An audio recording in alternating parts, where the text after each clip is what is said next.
Full Moon sale காலை 9 மணியிலிருந்து இரவு 12 மணி வரை ஜூன் 29 ஒரு நாள் மட்டும்.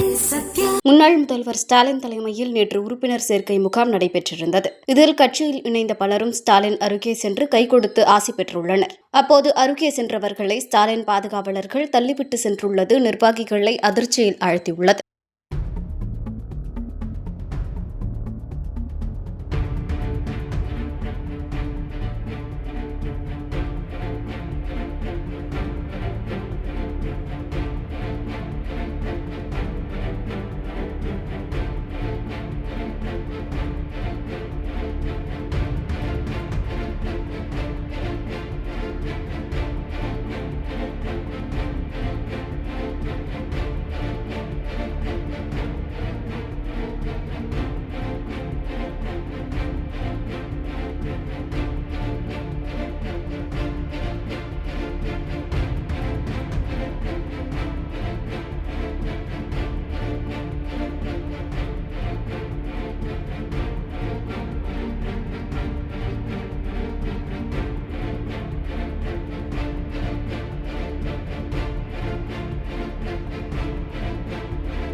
செய்திகளை உள்ளது உள்ளபடி தெரிந்து கொள்ள ரெஃப்ளெக்ட் நியூஸை சப்ஸ்கிரைப் பண்ணுங்க.